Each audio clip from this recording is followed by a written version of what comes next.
Bonjour à tous. Est-ce que, au fond, on m'entend bien? Super, nickel. Okay, rien à dire? Parfait. Alors, avant tout, avant de commencer n'importe quoi de physique, je vais vite fait me présenter.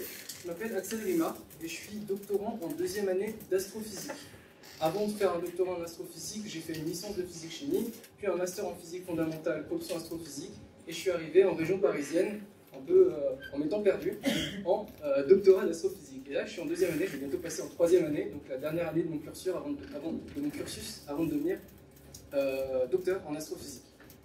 Ce qu'il faut savoir, c'est que contrairement à tous mes collègues ici présents, qui vous ont présenté les choses au travers de la journée, moi je ne suis pas du tout médiateur scientifique. J'ai une formation complètement universitaire, donc j'angoisse un petit peu. Ne vous en faites pas, ça va bien aller au fur et à mesure que je vais vous présenter les choses. Mais peut-être que je n'aurai pas un discours aussi clair que mes collègues. Mais on va essayer d'avancer comme on a envie d'avancer. Ça va être très scientifique. Au bout d'un moment, vous allez peut-être décrocher, mais je vais accumuler beaucoup de choses très simples pour arriver à quelque chose de compliqué au final, une accumulation de choses simples.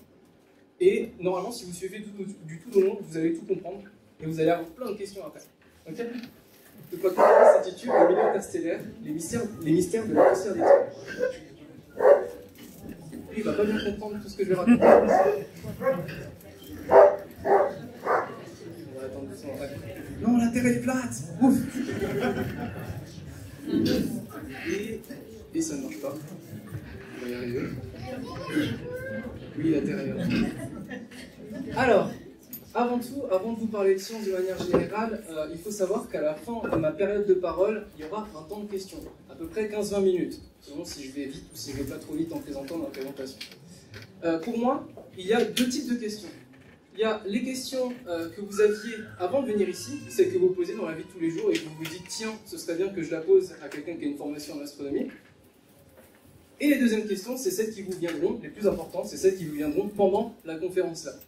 Donc je vais bien rester m'acter sur ce sujet-là.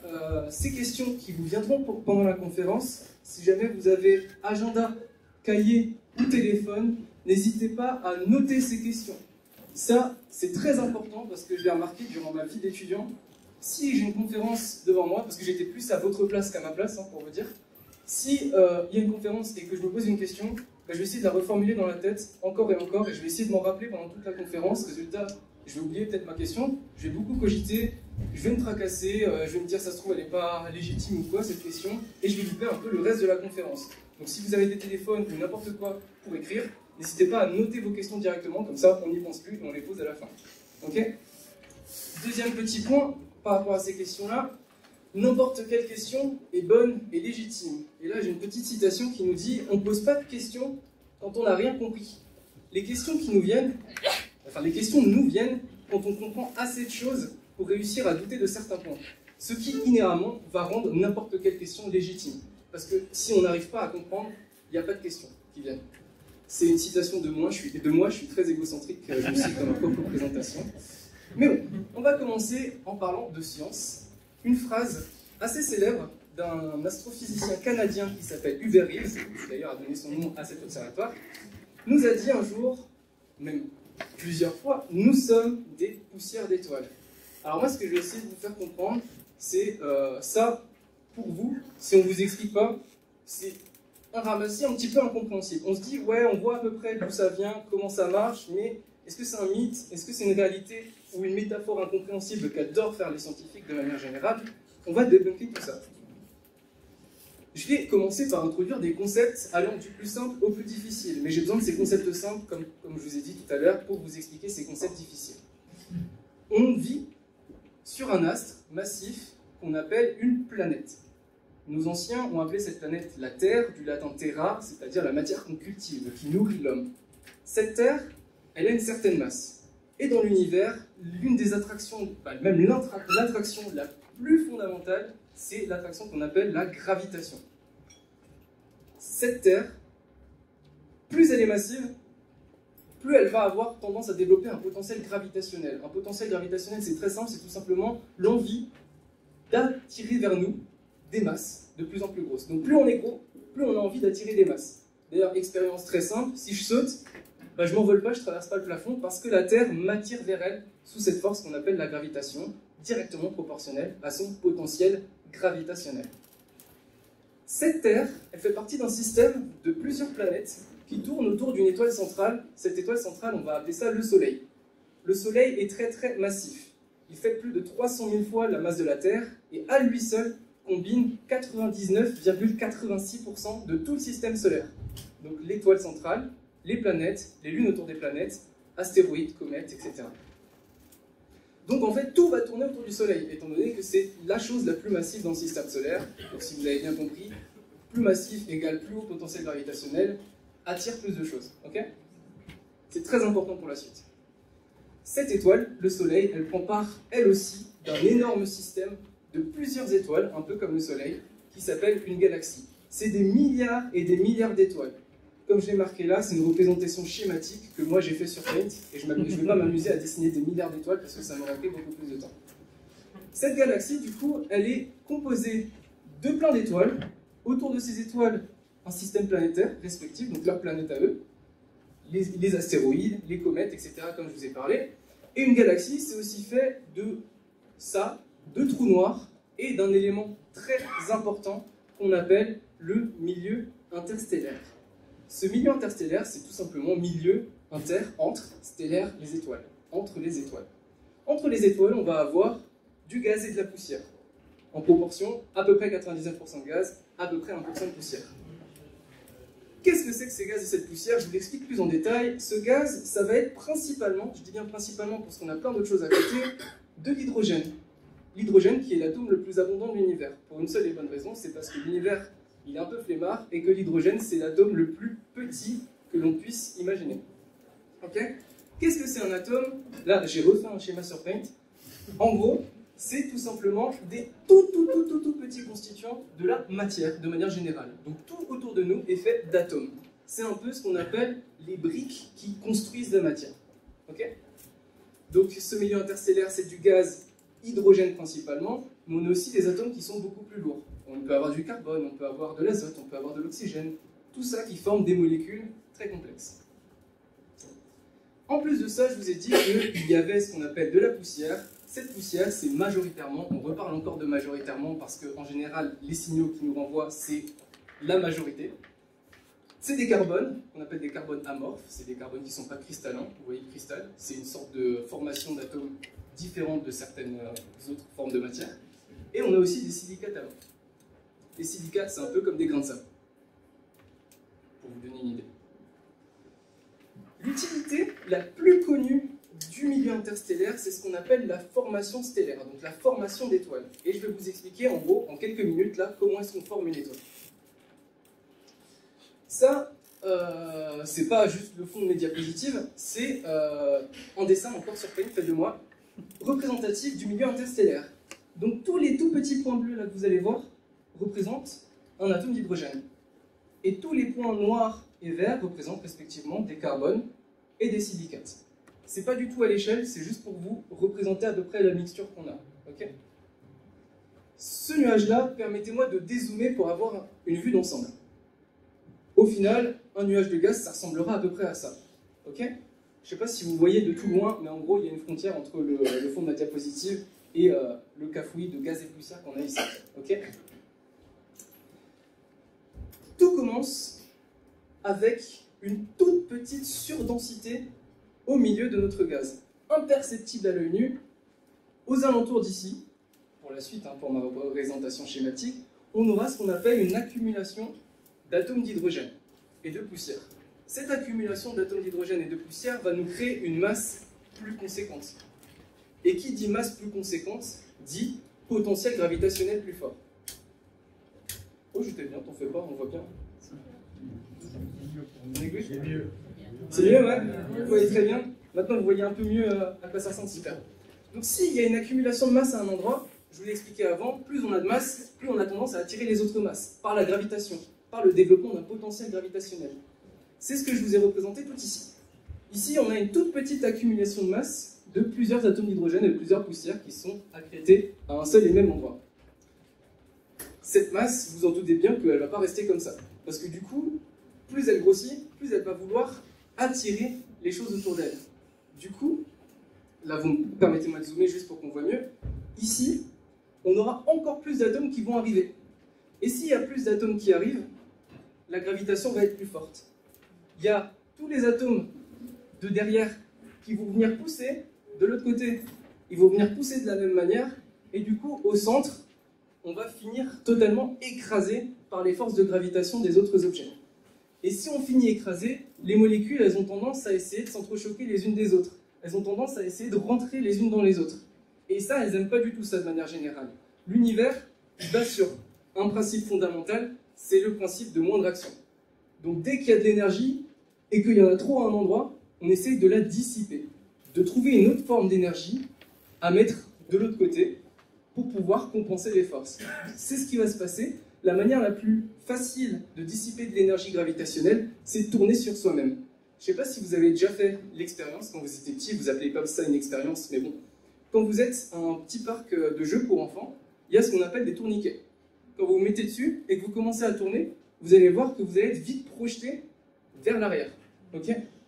Ben là, c'est exactement le même principe. On a des forces de gravitation qui essayent de pousser tout vers le centre, tandis que là, ça va se mettre à tourner et la force centrifuge va faire en sorte qu'on ait quand même un équilibre qui pousse vers l'autre côté. Ok ? Donc il faut voir ça comme les molécules qui essayent de pousser en tournant. J'espère que c'est clair pour tout le monde, mais après si c'est pas clair, super, nickel. Il y aura des questions après dans tous les cas. Donc ce qui va se passer, c'est qu'on aura du coup de plus en plus d'accumulation de masse, et au centre, ça va tourner forcément de plus en plus vite, parce qu'il y aura de plus en plus de pression, et on n'aime pas trop la pression. Au bout d'un moment, ça va tourner très très vite, mais il y aura tellement de gravitation qui va pousser vers le cœur que les atomes n'auront d'autre choix que de fusionner tout simplement les uns avec les autres. C'est ce qu'on appelle la fusion nucléaire. Ces deux atomes d'hydrogène, certes ça va tourner, mais ça ne va pas tourner assez vite pour compenser les forces de gravitation, et ils vont tellement être poussés ensemble qu'ils vont donner un atome plus lourd qui s'appelle un atome d'hélium. Cet atome d'hélium, il sera plus léger que la somme des deux atomes d'hydrogène et plus lourd qu'un seul atome d'hydrogène. Mais du coup, où est passée la masse de ces deux atomes-là qui ont fusionné? Elles sont retrouvées dans le dernier atome d'hydrogène, mais il reste encore la masse subséquente. La masse des deux atomes d'hydrogène moins la masse de l'atome d'hélium, ça nous reste toujours quelque chose. Et ça va être redistribué sous la forme d'un rayonnement thermique. Le cœur de ce qu'on appelle maintenant une proto-étoile, une très jeune étoile, va commencer à briller sous la forme de réactions nucléaires, qui vont du coup compenser l'effet de la gravitation. Parce que comme je vous ai dit, la gravitation ça arrive par là, et quand ça brille dans toutes les directions de l'espace, donc ça va de nouveau pousser vers le côté, ça va de nouveau essayer de s'équilibrer. Ok ? Ici, permettez-moi de zoomer à nouveau, on aura du coup au cœur quelque chose de très dense, avec une pression énorme, qui va tourner très vite, et qui va commencer à briller très fort, étant donné qu'on aura des réactions nucléaires. On appelle aussi ça de la nucléosynthèse. Quand deux atomes d'hydrogène forment un atome d'hélium, on appelle ça la nucléosynthèse de l'atome d'hélium. Et vous allez voir par la suite qu'il y a d'autres types de nucléosynthèse qui peuvent arriver. Mais du coup, qu'est-ce qui se passe? Ça tourne très vite, ça brille très fort, mais on a toujours les forces de gravitation. Mais on a déjà une sorte d'amas qui s'est formé au centre. Et comme ça tourne très vite, bam, de nouveau, la force centrifuge va faire que tout va se distribuer, au lieu de se distribuer sur une boule, on aura une boule au centre qui va subir des forces de gravitation énormes, qui va aussi briller énormément, et tout aux alentours, par force centrifuge, tout va se retrouver aplati. La sphère va se retrouver étirée sur les côtés et aplatir sur le haut et le bas. Le haut et le bas, bien sûr, définis par le sens de rotation, parce qu'il n'y a pas vraiment de haut et de bas dans l'univers.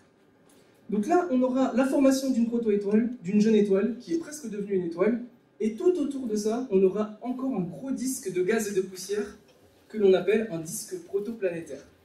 Pourquoi on parle de proto-étoile? C'est ce qui va donner une étoile. Pourquoi on parle de disque protoplanétaire? Vous l'aurez deviné, c'est ce qui va créer ensuite les planètes. Ici, par le même effet dont je vous ai parlé avant, toujours la gravitation, toujours les surdensités, on aura certaines parties du disque qui seront plus denses que d'autres, par brisure de symétrie. Quand en gros vous prenez un truc totalement homogène, que vous le secouez un petit peu, au bout d'un moment, il y a des petites parties qui vont devenir hétérogènes, et de manière générale, ça va rester homogène. Sauf que, dans le milieu interstellaire, les toutes petites parties hétérogènes, elles vont avoir tendance à, de nouveau, attirer toutes les masses autour d'elles par potentiel gravitationnel. Okay? Donc on aura, dans des petites orbites ici, qui vont se former des planètes, tout simplement. D'abord des planétésimaux, qui vont avoir tendance à avoir la taille entre à peu près cette taille et à peu près des centaines de kilomètres, que je ne peux pas représenter avec mes bras. Mais ces tailles vont être suffisantes pour ce qu'on appelle nettoyer toute leur orbite. Nettoyer toute leur orbite, elles vont tout simplement tourner un peu plus lentement que le reste de la poussière, et toute la poussière va s'accumuler à chaque fois sur un seul point, sur un rayon, et ça va nous donner ce qu'on appelle des planètes.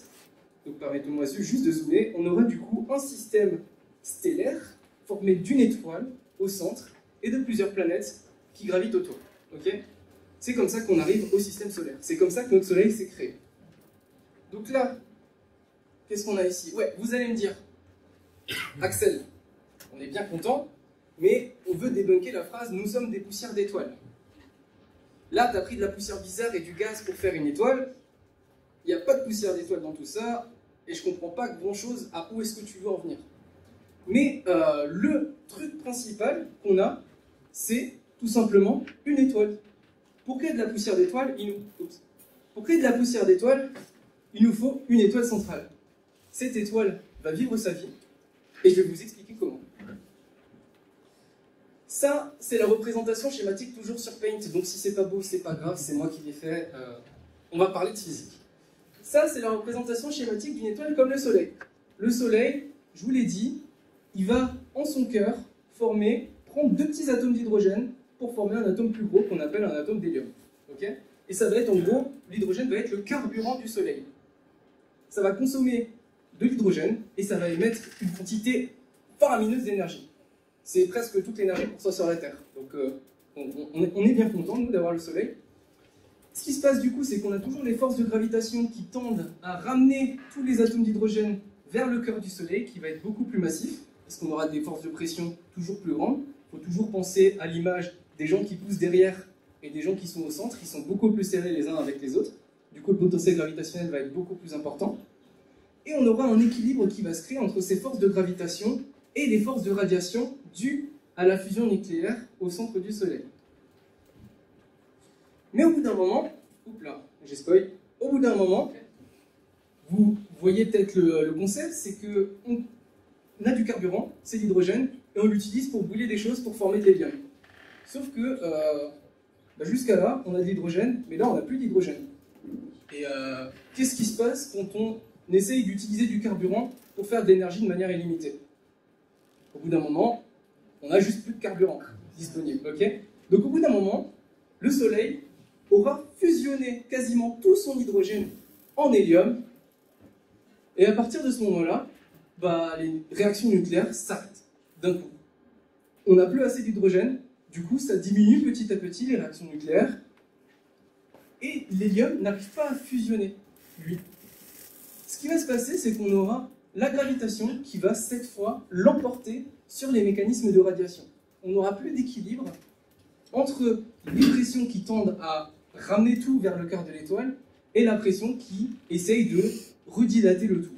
Okay, et qu'est-ce qui se passe en physique en général quand on brise cette sorte de symétrie entre les deux forces? Tout simplement, il y en a une qui l'emporte sur l'autre, et le cœur du Soleil... Il y a eu un changement de... Non, c'est bon. Le cœur du Soleil va littéralement essayer de s'effondrer sur lui-même gravitationnellement. Donc en gros, c'est exactement le même processus qu'avant. Il y aura trop de masse qui va arriver d'un coup. La fusion des quelques hydrogènes qui vont rester vont continuer à agir. Et la pression et la température va tellement augmenter que cette fois, on arrive au point de déclenchement où le Soleil va commencer à fusionner de l'hélium. Et ça, cette fusion de l'hélium, c'est une autre paire de manches que la fusion de l'hydrogène. Quand on commence à réunir les conditions nécessaires pour fusionner de l'hélium, on va fusionner de l'hélium en atomes qui sont beaucoup, beaucoup plus gros, comme le carbone, l'azote et l'oxygène, que vous connaissez très bien, vu que c'est à peu près tout ce qu'on respire quand on est actuellement sur Terre. Et ces trucs-là, cette fusion de l'hydrogène en atomes beaucoup plus lourds va libérer une quantité monstrueuse d'énergie comparée à la fusion de l'hydrogène. Ce qui va se passer, c'est que les radiations vont s'emballer pour cette fois prendre le dessus sur les forces de gravitation. On commence la mort du Soleil. Les radiations sont tellement grandes comparées à la gravitation qui reste toujours la même, parce que jusqu'à preuve du contraire, il n'y a pas de matière qui re-arrive dans le Soleil, donc le Soleil garde à peu près la même masse. Même elle diminue en fait, tout simplement. En faisant de la fusion, je vous ai dit qu'on fusionne des atomes qui sont un peu moins lourds que la somme des deux atomes précédents, et le reste est évacué sous forme de chaleur. Donc le Soleil va perdre de la masse au fil du temps. Donc la gravitation va tout simplement se faire surprendre par les radiations qui vont être beaucoup trop fortes et vont avoir pour rôle d'évaporer les couches externes du Soleil. On commence le premier stade de la mort de notre étoile, le Soleil, qui s'appelle la forme de géante rouge. Les couches externes du Soleil se font évaporer par le surplus de radiation lors de la fusion de l'hélium, et le Soleil grossit, grossit, grossit. Tandis que son cœur, il s'affaisse de plus en plus, jusqu'à devenir une étoile toute petite, que l'on appelle une naine blanche. Une étoile très brillante, avec une température énorme, qui n'a plus rien à voir avec le Soleil. Tandis que les couches externes vont aller de plus en plus loin, vont être de plus en plus loin de ce noyau, très brillant. Donc le Soleil, au final, sa température de surface, si on prend la surface... tiens, je crois que j'ai... Voilà, je l'ai dézoomé ici. Si on prend la surface ici, au final, la température va beaucoup chuter. On sera aux alentours de 1000 degrés, 2000 degrés, alors que le Soleil, de base, a une température à sa surface aux alentours de 6000 degrés. Ok. À partir de là, j'ai plus rien à vous dire parce que ça continue. Les couches externes continuent à s'évaporer, le cœur continue à carburer à donf, de plus en plus fort, jusqu'à arriver au stade final de la mort d'une étoile comme le Soleil. En son cœur, on aura une toute petite naine blanche, très brillante, très dense, tandis que, aux alentours, on aura les couches de l'étoile évaporées qui donneront ce qu'on appelle une nébuleuse planétaire. Là, on a en gros essayé, j'ai essayé de vous faire comprendre comment ça marche la vie et la mort d'une étoile comme le Soleil, et on voit bien que les atomes partiellement formés par le Soleil se font redistribuer dans ce qu'on appelle le milieu interstellaire, pour donner une toute petite naine blanche, elle qui va finir par s'éteindre au bout d'un moment et devenir ce qu'on appelle une naine brune, donc plus visible par l'homme parce que pas assez chaude, et on aura cette couverture interstellaire d'atomes formés par le Soleil. Là, je vous ai expliqué comment ça marchait, la mort d'une étoile comme le Soleil. Mais qu'en est-il d'une étoile qui pourrait être beaucoup, beaucoup plus massive que le Soleil? Eh bien, prenons en considération une étoile qui a à peu près la masse de 10 fois le Soleil, voire 100 fois le Soleil. Ce qui va se passer, c'est qu'elle va vivre un petit peu comme le Soleil, donc aussi avec la fusion nucléaire dans son cœur. C'est juste que la gravitation est tellement forte qu'au final, on n'aura pas d'équilibre au bout d'un moment avec les forces de radiation. Donc ça va, si je reviens vite fait sur mes petits trucs là, on va former de l'hydrogène en hélium. Ensuite, l'hélium, on va former du carbone, de l'azote et de l'oxygène. Mais ça ne va pas s'arrêter là. Avec le carbone, l'azote, l'oxygène, on va de nouveau fusionner parce qu'on aura assez de masse pour vraiment avoir une gravitation qui domine presque à chaque fois. Ça va former des atomes beaucoup plus lourds, comme le fer ou le nickel, mais arrivé au fer, oula, je viens de spoil tout le monde. Arrivé au fer, le fer c'est le dernier atome stable créable par ce qu'on appelle la nucléosynthèse, donc par fusion nucléaire. Le fer, avec la chaleur et la pression qu'on a au cœur des étoiles, il ne peut pas fusionner. Il ne peut pas créer de l'énergie de nouveau, créer de l'énergie nucléaire pour que l'étoile continue à briller. Donc au final, arrivé au fer, on aura un emballement des forces gravitationnelles. On n'aura plus du tout de fusion nucléaire, donc les radiations vont s'affaisser, on ne brillera plus du tout, mais on aura toujours une quantité astronomique de masse à dépenser pour les étoiles. Je vous ai dit que c'était 10 fois plus gros, voire 100 fois plus gros que le Soleil. Il y a des étoiles qui sont 1000 fois plus grosses, 1000 fois plus massives que le Soleil. Ces étoiles-là, on aura un phénomène impressionnant qui va arriver. Sans réaction nucléaire, on n'a plus rien pour retenir la gravitation. On a ce qu'on appelle l'effondrement gravitationnel de toute l'étoile entière. Avant, je vous ai parlé de l'effondrement gravitationnel du cœur du Soleil, qui est un effondrement partiel, étant donné qu'on a continué à réémettre des forces de radiation. Là, on aura toute l'étoile qui va littéralement s'effondrer sur elle-même et donner lieu à l'un des spectacles les plus impressionnants qu'on ait pu voir en physique. C'est ce qu'on appelle une supernova. C'est une gigantesque explosion qui vient redistribuer tous les atomes formés durant la vie de l'étoile. Et c'est précisément de ces atomes qui vont être redistribués au milieu interstellaire, qui vont reformer des molécules, qui vont reformer des poussières dans le milieu interstellaire. Et c'est de ces atomes-là, de cette poussière d'étoile, que se forme tout le reste, comme je vous l'ai expliqué juste avant dans la formation d'étoiles. Donc les étoiles, les planètes, sont formées par ces atomes-là, par cette poussière d'étoile. C'est pour ça qu'on dit que nous, les hommes, nous sommes faits de poussière d'étoile. Ok?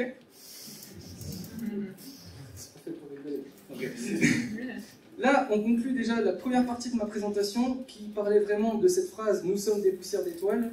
J'espère vous avoir convaincu sur le fait que nous sommes bel et bien créés de poussière d'étoiles, étant donné que tout ce qui s'est créé sur la Terre s'est créé à partir de la Terre, que cette Terre-là a été créée lors d'un disque protoplanétaire, que ce disque protoplanétaire a été créé grâce au milieu interstellaire, et que quand une étoile meurt, elle redistribue toute sa masse au milieu interstellaire pour former des choses encore plus complexes.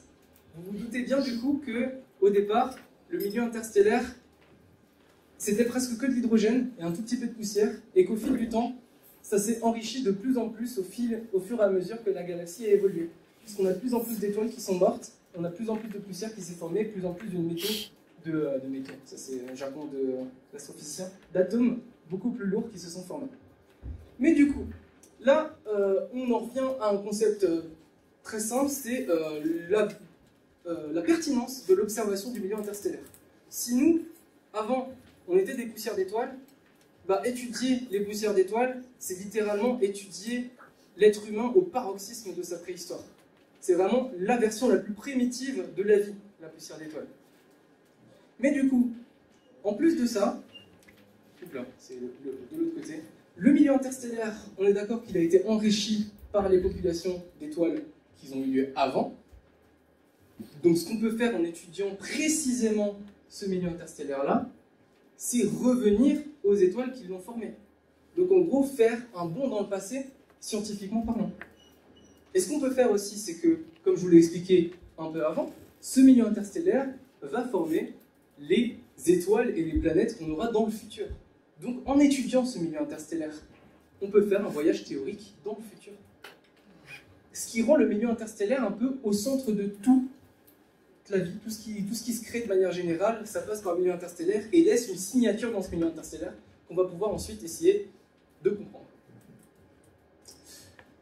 Alors, la partie un tout petit peu plus difficile, mais avec tout ce que je vous ai expliqué avant, vous allez comprendre ça mieux que moi. Le milieu interstellaire, il est intéressant, voire même utile à l'observer. Ça, je pense qu'on est à peu près tous d'accord avec ce que je viens de vous expliquer. Mais la prochaine problématique qu'on a, c'est comment est-ce qu'on fait pour étudier cette poussière d'étoiles. Je vais vous l'expliquer en plusieurs parties. Cette fois, j'ai fait un plan. Pour l'autre partie, je ne l'ai pas fait. Je suis désolé pour ceux que j'ai perdus en chemin et qui sont revenus ensuite en mode « Ah, c'est de là que ça vient, d'accord ». Là, je vous mets un petit plan. Je vais d'abord parler d'astronomie. Ce serait bon que j'enlève mon curseur. D'astronomie en tant qu'étude de la lumière. Ensuite, je vais vous parler des deux signaux lumineux de la poussière interstellaire, parce qu'elle nous renvoie de la lumière de deux manières différentes. Je vais vous parler de l'étude de la poussière, de mon point de vue personnel pendant ma thèse à moi. Et je vais finir par conclure sur le fait que ce soit encore une voie ouverte parsemée de mystères. Ok, laissez-moi juste boire un petit coup. L'astronomie en tant qu'étude de la lumière. La lumière, c'est quelque chose de... Oh, non, pas tout de suite, là j'introduis encore quelque chose. En gros, pourquoi est-ce qu'on essaye d'observer des trucs au lieu d'aller tout simplement les chercher pour les étudier ensuite sur Terre? Là, on a une petite problématique... rigolez pas, il y a des gens qui font ça. Hein. Les gens qui étudient les météorites, les météorites, c'est tout simplement des astéroïdes qui sont tombés sur Terre. Donc on peut étudier les météorites, donc ce qu'il y a là-haut en regardant la Terre. Les gens, il y en a certains qui étudient les comètes. Les comètes, elles sont très loin, mais quand elles arrivent proche du Soleil, on peut envoyer une sonde, orbiter autour d'elle, faire cracher un instrument qu'on appelle Philae sur cette comète pour qu'il ne serve plus à rien du tout. Je parle de la mission Rosetta qui a eu lieu il y a quelques années. Mais c'est possible d'aller choper des trucs pour les étudier sur Terre. Pour le milieu interstellaire, c'est un peu plus difficile. Pourquoi? Ici, vous avez la Terre. Okay, ici, vous avez une représentation d'une étoile qui est très proche de la Terre. C'est pas le Soleil, c'est la deuxième étoile la plus proche de la Terre. Elle s'appelle Proxima du Centaure. Okay, ceux qui l'ont reconnu, c'est une image de Betelgeuse que j'ai prise sur le net, mais c'est quand même une étoile, on s'en fiche. Disons que c'est Proxima du Centaure. Pour aller de cette Terre jusqu'à cette étoile, en fusée, avec les moyens actuels, il nous faudrait à peu près 50 000 ans. S'il y a des gens qui vivent jusqu'à 50 000 ans dans cette pièce, n'hésitez pas à lever la main, mais je ne crois pas que ça existe. Donc il nous faudrait 100 000 ans pour faire l'aller-retour et récupérer des choses qui sont près de cette étoile. Bah, imaginez que le milieu interstellaire qui sert à créer ces étoiles-là, bah, ce milieu-là, il est beaucoup plus loin que cette étoile. Donc on ne peut juste pas aller choper de la poussière d'étoile pour ensuite la ramener sur Terre et l'étudier. On peut faire ça avec quelques petits fragments du système solaire, mais pas avec le milieu interstellaire qui sert à créer des étoiles. Heureusement, presque tout ce qu'on a besoin d'observer nous renvoie de la lumière directement sur la Terre. Mis à part quelques petits trucs, genre la matière noire, qu'on ne peut pas voir par définition, et les trous noirs, qu'on ne peut pas voir par définition. Mais presque tout le reste nous envoie de la lumière d'une certaine manière sur Terre. Mais du coup, je vais d'abord vous expliquer ce que c'est la lumière, avant de vous expliquer du coup ce qui nous la renvoie. La lumière, c'est une onde électromagnétique qui oscille.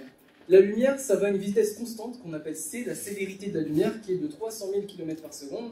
Je ne vous demande pas de retenir ce nombre, mais en gros, c'est tout simplement une onde qui va osciller jusqu'à nos yeux pour qu'on puisse l'observer. Ok ? Cette onde électromagnétique, elle oscille, mais elle oscille à une certaine fréquence. Là, c'est super parce que je l'ai changé juste avant de l'envoyer. Avant, on ne voyait pas du tout les ondes. Mais du coup, on voit bien que ces ondes-là, elles ont ce qu'on appelle une fréquence différente. Ça veut dire qu'elles oscillent soit plus rapidement à une fréquence élevée, soit plus lentement à une fréquence plus basse. Jusqu'à là, je pense que je perds personne. Mais du coup, un truc très simple avec la lumière et qui est génial, c'est que plus la fréquence est grande, du coup, plus ça vibre vite, bah, plus l'énergie de la lumière, elle va être importante. Ça, c'est super, c'est un truc qu'on n'a pas besoin de chercher, c'est vraiment trop cool que ce soit là. Mais du coup, on peut aussi introduire un concept qui est essentiel en astrophysique, qui est le concept de longueur d'onde de la lumière. En gros, on parle pas beaucoup, enfin on parle souvent de fréquence en astrophysique, mais on parle aussi surtout de longueur d'onde. Et la longueur d'onde, c'est vraiment relié à la fréquence. En gros, plus ça vibre vite, plus la longueur d'onde va être courte. Okay ? Et plus ça vibre lentement, plus la longueur d'onde va être grande. La longueur d'onde, c'est tout simplement la distance entre deux points d'un motif qui va se répéter dans le temps. Je vous demande de faire un petit exercice mental juste pour comprendre bien ce dont je suis en train de parler. Là, on a un motif qui est surligné en rouge, ok ? Et ce motif, si vous essayez de faire l'exercice mental de le projeter à côté, vous voyez bien qu'il va complètement overlapper qui va redessiner du coup l'onde d'après. Et ce motif va se répéter plusieurs fois et va nous dessiner concrètement l'onde qu'on va avoir. Okay ? Donc techniquement, plus la fréquence est grande, plus l'onde est énergétique, mais plus la fréquence est grande, plus la longueur d'onde va être petite et moins l'onde va être énergétique. Du coup, plus la longueur d'onde est petite, plus l'onde va être énergétique. Pardon, je me suis mélangé dans les deux. Oui. Mais longueur d'onde petite égale fréquence grande, ça vibre très vite, égale énergie grande. Ok ?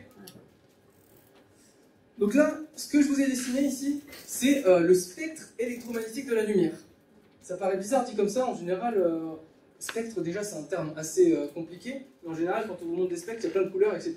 Mais là c'est simplement pour vous montrer, ici, à gauche, on a les ondes qui vibrent très vite, donc les ondes qui sont très énergétiques, et à droite, on a les ondes qui vibrent moins en moins vite, du coup on a les ondes qui sont les moins énergétiques. Ok, super. Et du coup, ici, c'est regroupement de toutes ces ondes-là, mais en des domaines électromagnétiques. Domaine électromagnétique, ça peut paraître dur à comprendre, mais électromagnétique, c'est juste la lumière. Une onde électromagnétique, c'est de la lumière.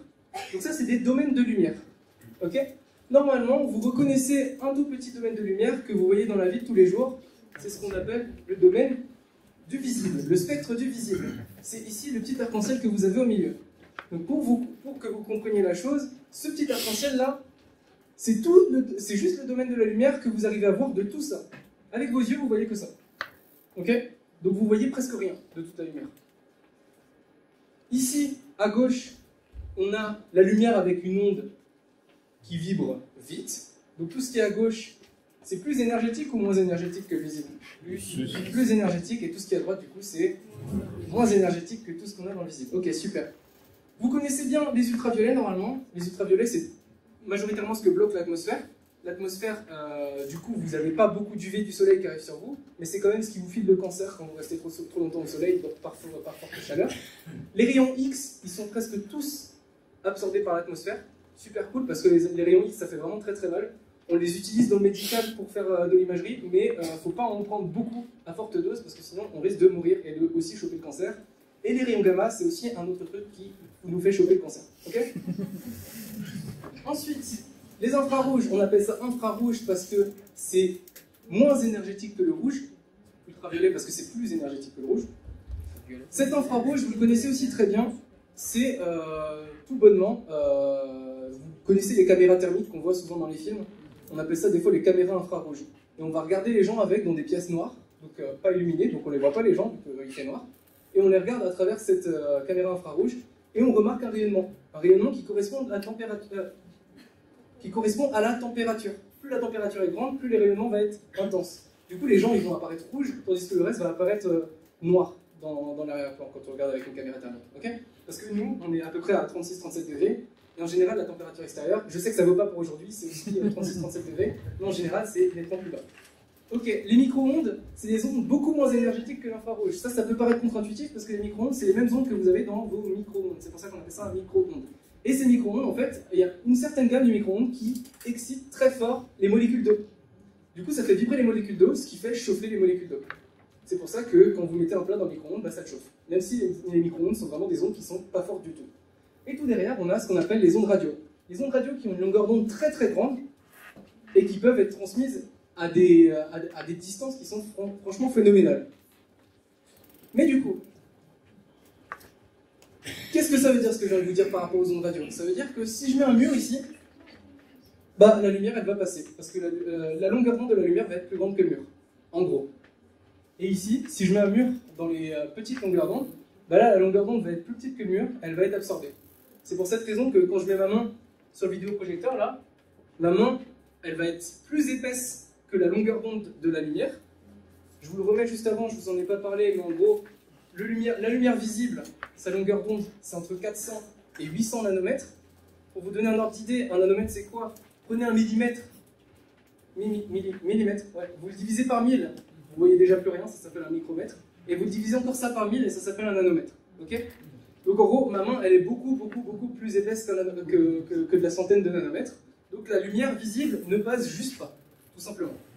Okay, c'est pour ça qu'on utilise des ondes radio pour tout simplement passer d'une antenne à votre autoradio dans votre voiture, parce que les ondes radio peuvent traverser presque tout. Ok. Alors je voulais juste un peu digérer l'information. Non, je rigole, c'est juste pour que je... Ok. Maintenant, on va parler d'un truc qui est aussi très simple, mais est très simple à partir du moment où on a compris tout ce qu'il y avait avant. Okay, donc qui est difficile, mais qui est toujours très simple. Deux signaux lumineux de la poussière interstellaire. On aura ce qu'on appelle la diffusion et le rayonnement thermique. Je vous explique ça. Ça, c'est encore un schéma que j'ai fait sur Paint, ne me critiquez pas. C'est des petites étoiles. Donc il y a des étoiles qui sont jaunes, des étoiles qui sont oranges, des étoiles qui sont rouges, des étoiles qui sont bleues, qui vont illuminer un nuage de gaz interstellaire. Okay, quand elles vont illuminer, ce nuage de gaz, il va avoir tendance à absorber les radiations, pour ensuite les réémettre. Alors on a deux signaux lumineux qui vont apparaître, la diffusion et le rayonnement thermique. La diffusion, c'est très simple, c'est tout simplement, on m'illumine et je renvoie cette lumière dans toutes les directions de l'espace. Par exemple, dommage qu'il n'y ait plus de lumière au-dessus de moi, parce qu'en général j'utilise la lumière au-dessus de moi. Mais en gros, regardez, ici, la lumière du projecteur, on est d'accord qu'elle est blanche à l'endroit où je mets ma main. Tout le monde est d'accord avec ça? Pas de daltonien dans la salle? Ah, zut. En général, la lumière blanche dans les daltoniens, tu la vois quand même. C'est de la lumière blanche qui est mise sur ma main, pourtant, bizarrement, ma main, elle n'est pas blanche, quand vous la voyez. Elle va tout simplement, ce qu'on appelle, absorber certaines longueurs d'onde de la lumière blanche qui est émise, donc certaines couleurs, et va vous en renvoyer d'autres, directement. C'est le principe de diffusion. Ok? Elle diffuse dans toutes les directions de l'espace. Là, on a de la... Oh, j'ai pas trois mains. Mais là, on a de la lumière qui arrive par là, et si vous vous mettiez quand même en dessous de moi, vous verriez quand même ma main. Donc c'est dans toutes les directions de l'espace que c'est diffusé. C'est pas une simple réflexion. Tandis que le rayonnement thermique, lui, ça va être de l'absorption de rayonnement des étoiles, ça va venir chauffer, et ça va venir réémettre par la suite un rayonnement qui est en fonction de sa température. Ma main aussi, quand on l'éclaire avec de la lumière, bon ça marche mieux avec le soleil, quand vous mettez votre main au soleil, on est d'accord que vous allez voir votre main, mais qu'en même temps, quand vous la touchez, elle va être un peu plus chaude qu'avant. Okay, bah, c'est exactement le même principe. Il y a la diffusion, c'est ce qui vous permet de voir votre main dans le visible, mais votre main va chauffer, ce qui va permettre de voir votre main dans l'infrarouge. Ok? C'est bon pour tout le monde? Super. Donc le rayonnement thermique, comme son nom l'indique, il est dû à la température. C'est dans l'infrarouge qu'on le voit, c'est pas dans le visible. Pour les étoiles sont très chaudes. Du coup, le rayonnement thermique, on arrive à le voir dans le visible. On en revient à la définition d'avant.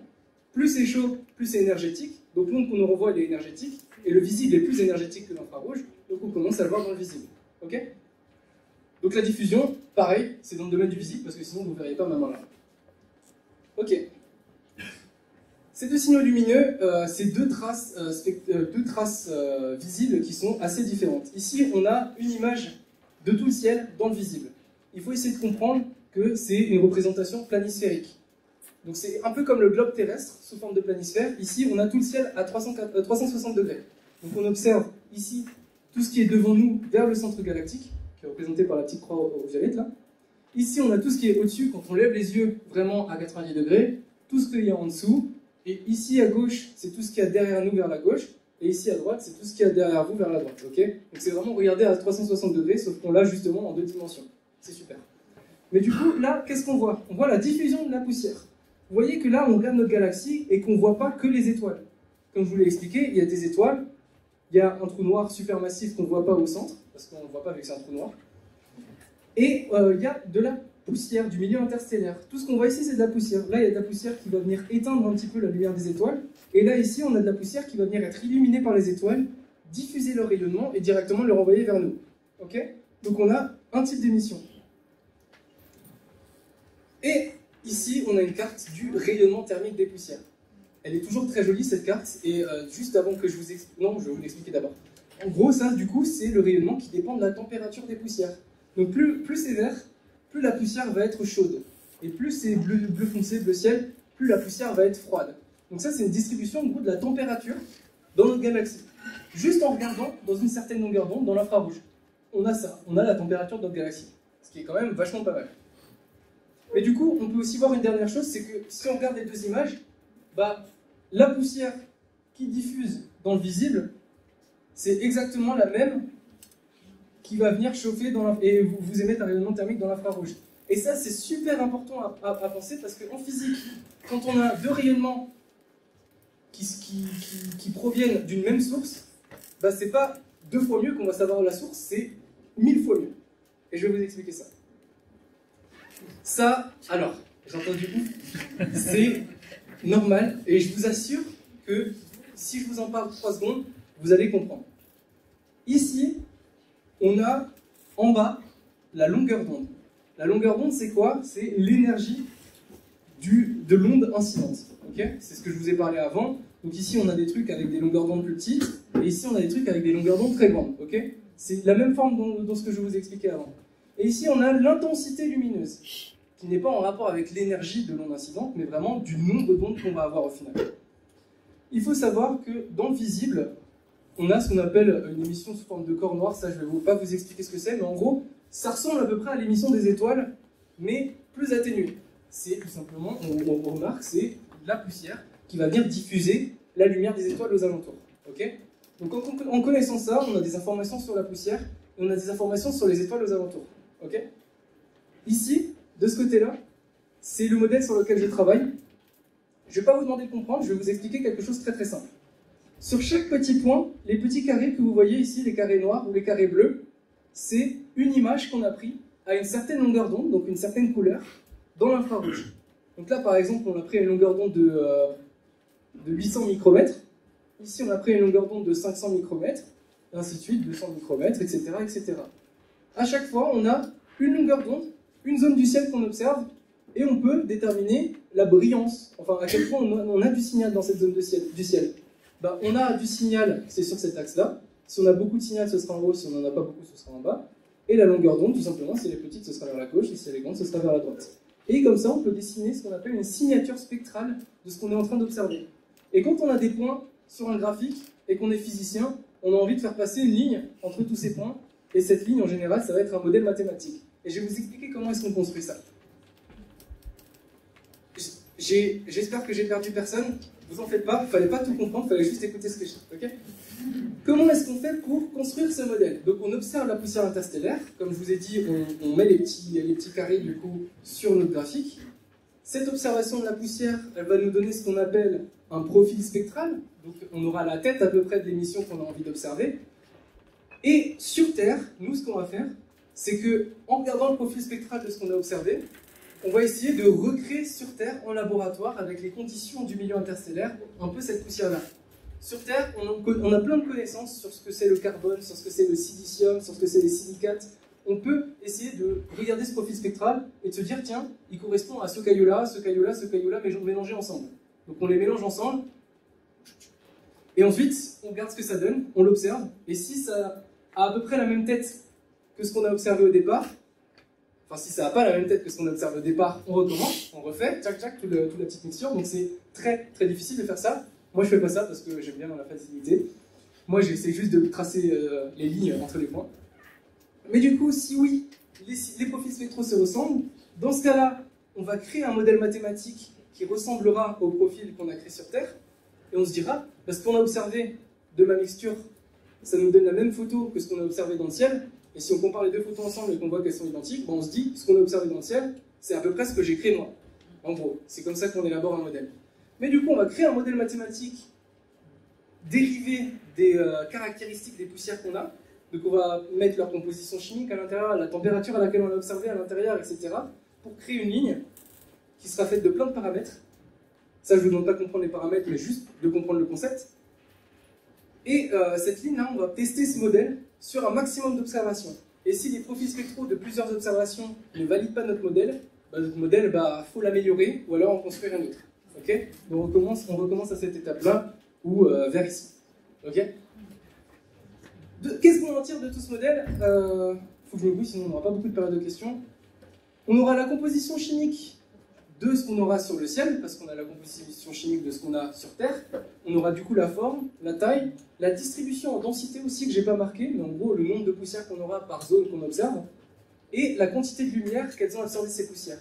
La quantité de lumière qui est directement représentative de leur température et de la distribution des étoiles qu'il y a autour du nuage de poussière, qui va venir chauffer ce nuage de poussière.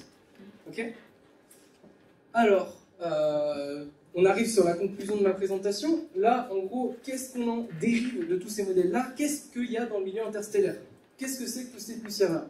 Les poussières, en gros, on sait à peu près que c'est une petite mixture qui a des tout petits carbones, donc des tout petits carbones qui ressemblent un petit peu à votre suie que vous avez sur votre cheminée ou aux alentours de votre pot d'échappement. C'est à peu près la même taille, à peu près exactement la même composition. On aura ensuite des gros grains de carbone. On pensait avant que c'était des gros grains qui ressemblaient un petit peu à de la mine de crayon, mais maintenant on sait que c'est plus ça, que c'est plus complexe que ça, que c'est un peu à mi-chemin entre les deux. Et des grains de silicate. Les grains de silicate, pour faire très simple, c'est en gros des grains de sable. Vous voyez tout ce que c'est le sable? Le sable, c'est majoritairement du silicate.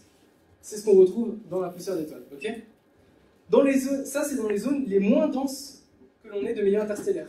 Dans les zones un peu plus denses, dans les endroits où les planètes se créent, dans les endroits où les étoiles se créent, on va avoir des combinaisons de tous ces grains-là qui vont s'agglomérer ensemble. Et ça va changer leur émission. Ils n'auront plus du tout la même tête, au final, sur notre profil spectral. Et pareil, quand on commence à agréger tout ça et avoir des fines pellicules d'eau qui se retrouvent autour de ces grains-là, on aura vraiment des choses qui vont émettre de manière totalement différente. Et du coup, tout est dans l'idée d'essayer de faire le maximum qu'on peut sur Terre pour essayer de tirer des profils spectraux qui vont ressembler à ce qu'on trouve sur la sphère céleste. Alors, en guise de toute petite conclusion, je vais vous dire un truc que j'ai marqué, c'est qu'on connaît une toute petite partie de ce qu'il y a à connaître dans le milieu interstellaire, mais dans l'astrophysique de manière générale. Même si on en connaît beaucoup, c'est toujours très très peu. C'est assez pour être sûr de ce qu'on dit, mais pas assez pour être sûr de absolument tout. Et on espère en apprendre de plus en plus jour après jour. Ma thèse, elle, va ouvrir sur un truc super, c'est la mise en relation de la diffusion de la poussière et de son rayonnement thermique. On aura les deux ensemble, du coup on pourra tirer beaucoup plus de caractéristiques et ce sera beaucoup plus précis sur la poussière. Et du coup, une meilleure manière d'étudier la poussière interstellaire et ses mystères en dévoilant de plus en plus au fur et à mesure qu'on en résout. Et c'est ce qui fait pour moi la beauté de la science. Je vous remercie beaucoup.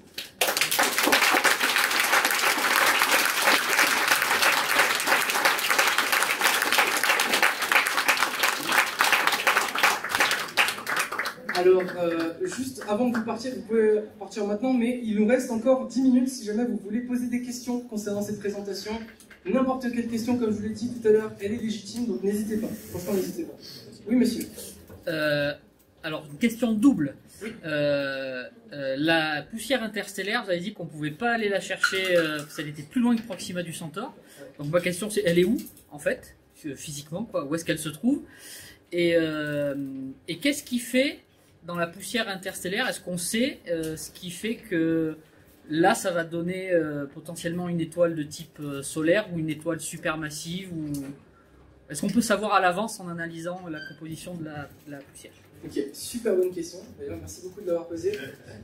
Où est-ce qu'on trouve tous ces nuages de poussière? Disons qu'il y a de la poussière un peu partout, mais de la poussière en densité telle qu'on puisse réussir à créer des étoiles après, on les trouve dans les bras spiraux des galaxies. C'est en gros, si vous voulez, là actuellement on est à 4,2 années-lumière de l'étoile dont j'ai parlé, Proxima du Centaure, et on est à peu près à 27 000 années-lumière du centre de nos galaxies.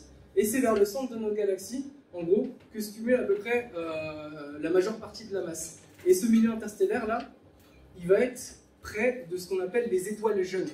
Les étoiles jeunes, c'est les étoiles qui viennent d'être créées. Et en général, une manière super facile de déterminer où est-ce qu'il y a des étoiles jeunes dans la galaxie, c'est de regarder où est-ce qu'on a des étoiles très massives et bleues. Parce que les étoiles très massives et bleues, elles ont une période de vie qui est aux alentours de 500 000 ans, tandis que le Soleil, lui, il a une période de vie aux alentours de 10 milliards d'années. Donc plus on est massif et plus on brûle vite notre matière, moins de temps on va passer tout simplement à vivre. Et du coup, si l'étoile est très jeune, bah, elle n'a pas fait beaucoup de chemin depuis qu'elle a été créée. Donc en gros, elle n'est pas très loin des nuages de gaz et de poussière interstellaire qui a réussi à créer cette étoile. Donc en vrai, pour répondre à ta question, je pense que le nuage interstellaire le plus proche de nous, c'est pas très loin de l'étoile bleue très puissante qui est la plus proche de nous. Et elle est beaucoup plus loin de Proxima du Centaure. Parce que n'importe quelle étoile en fait est beaucoup plus loin de Proxima du Centaure. Parce que déjà, entre chez nous et Proxima du Centaure, il y a 4 années-lumière. Donc 50 000 ans en fusée. Il faut encore compter 50 000 ans en fusée pour la prochaine étoile, etc. etc. Donc c'est assez compliqué. Qu'est-ce qu'il y a maintenant dans le milieu interstellaire pour nous dire, tiens, bon, cette étoile-là va être formée et elle sera plus grosse? Tout simplement, la densité, oui, j'allais dire après, mais ouais, on va parler d'abord de densité. La densité du milieu dans lequel on est, la grosseur, donc le volume du nuage interstellaire qui va être mis en question, on a plus de chances de former des étoiles qui sont beaucoup plus grosses avec un volume qui est beaucoup plus gros et une densité qui sera beaucoup plus grosse. Et si on a des atomes et des poussières qui sont plus lourdes, j'entends dire, c'est des matériaux, des atomes plus gros qui ont été formés par la nucléosynthèse, donc des choses assez évoluées, bah, le gaz, par potentiel gravitationnel, va se former plus simplement en fait, à partir du moment où on a des choses qui sont beaucoup plus massives.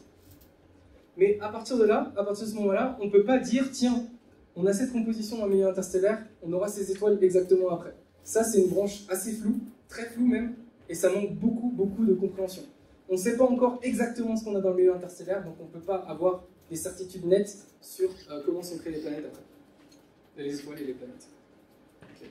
J'avais une deuxième main levée ici, mais on peut aller vous d'abord. Allez-y, je vous en prie. Vous aviez dit quand une étoile explose, c'est super grand. Ça dépend de la masse de l'étoile. Est-ce que c'est ça qui fait l'étoile filante? Ah, ça c'est une bonne question, parce que de manière générale, on pense, quand on dit étoile filante, on pense à étoile. Mais sur Terre, quand on voit des étoiles filantes, d'ailleurs il y a eu une conférence juste avant de Camille qui a très bien expliqué ça par rapport aux comètes. Une étoile filante, c'est quoi sur Terre? C'est un grain de sable qui va venir traverser l'atmosphère à une vitesse très rapide. Enfin, quand je dis un grain de sable, un truc de la taille d'un grain de sable. Ça peut être de la taille d'un grain de sable jusqu'à la taille d'une belle balle de tennis. Mais en gros, c'est un corps céleste, un morceau d'astéroïde, un morceau d'un autre truc, un morceau de comète, qui va venir traverser très rapidement l'atmosphère et ça va faire une traînée lumineuse, étant donné que ça va venir frotter tellement fort sur l'air que ça va se mettre à chauffer très fort. Et si le grain de sable ne fait que se désintégrer dans l'atmosphère, on appelle ça juste une étoile filante. Mais il y a certaines étoiles filantes qui sont beaucoup plus grosses, qui se désintègrent dans l'atmosphère pour former plusieurs grains de sable, et ça fait une sorte de feu d'artifice, et c'est vraiment magnifique à voir. Et il y a certaines autres étoiles filantes, créées par des météoroïdes, qui sont un peu plus gros, qui ont tendance à arriver très très vite sur la Terre, à chauffer très très fort, on les voit de manière très très brillante, et atterrir sur la Terre. Et à partir du moment où ça atterrit sur la Terre, on appelle ça une météorite. Voilà. Mais non, du coup, rien à voir avec les supernovas, mais c'était une très bonne question. Oui. Vous avez parlé de modèles mathématiques. Oui. À un moment donné, si on peut revoir la... Ouais. Là ou là? Là, c'est ça. Ouais. Pourquoi, donc, entre 1 et 10, votre modèle mathématique, enfin, donc vous ne suivez plus les petits carrés, à un moment donné, il y a plein de vibrations, là. Ouais. Pourquoi? Ça, c'est une super bonne question. Il faut que j'introduise le concept de molécule. Ce qu'il faut savoir, c'est que ici, là, vous voyez les étoiles, elles émettent à peu près de cette manière-là. C'est à peu près cette forme. Cette forme-là, si vous faites un effort mental nécessaire, je sais que c'est pas super intuitif, mais en gros, c'est la forme qu'on retrouve ici. Ok ? Cette forme, c'est une forme typique créée par la loi de Planck, qu'on appelle une loi de corps noir, qui nous dit que n'importe quel objet à température, qui est une température d'équilibre, une température constante, va nous renvoyer un rayonnement qui suivra une loi de corps noir qui dépendra totalement de sa température. On appelle ça un corps noir modifié. Ici, il y en a deux, il y en a un pour les carbones et un pour les silicates, qu'on a du coup superposé pour faire celui-là. Okay, et ce corps noir modifié, c'est tout simplement les gros grains de silicate et les gros grains de carbone qui, eux, sont à l'équilibre thermique. Tandis que les tout petits grains de carbone, eux, vont émettre un peu comme des molécules. Et les molécules, elles ne vont pas avoir de loi de corps noir, elles vont être ce qu'on appelle chauffer stochastiquement. Ça veut dire qu'au lieu d'absorber un rayonnement, d'avoir une température et de le réémettre en continu, parce qu'on absorbe en continu, elle va absorber de temps en temps un rayonnement et le réémettre. Et ça va former ces petits pics de bande là qu'on va avoir ici. Ces petits pics, ils sont vraiment clairement et nettement représentatifs de la structure carbonée des petits grains qu'on a. Et ça fait vraiment tergiversion ces petits pics là dans les modèles parce qu'il y a plusieurs grains de carbone qui sont capables de faire le même pic. Et du coup, on n'est pas trop d'accord sur est-ce que c'est des carbones amorphes standards ou est-ce que c'est des autres types de carbone. J'espère que ça répond à votre question. Oui. Ok, super. On a le temps encore pour une ou deux petites questions encore. Oui, là-bas, dites-moi. Vous parliez tout à l'heure quand les poussières d'étoiles se regroupent, ça se met à tourner. Ça tourne dans quel sens? Alors, c'est une très bonne question et vous avez que des bonnes questions, je trouve ça trop bien. C'est un super truc en physique qui s'appelle la brisure de symétrie et qui nous dit que si jamais on a un milieu homogène qui est tout simplement là et qui veut commencer à faire quelque chose, commencer à avoir une force ou quelque chose comme ça, si toutes les forces sont homogènes, au bout d'un moment, il y aura une perturbation qui va choisir une direction préférentielle. Et cette direction préférentielle sera adoptée par tout le système. Cette direction préférentielle, c'est ce qu'on appelle une brisure de symétrie. Parce que, à grandeur, de manière générale, ouais, j'ai beaucoup de slides quand même. De manière générale, ici on a un milieu à peu près homogène, à peu près ce qu'on appelle symétrique. Donc toutes les forces se compensent un petit peu.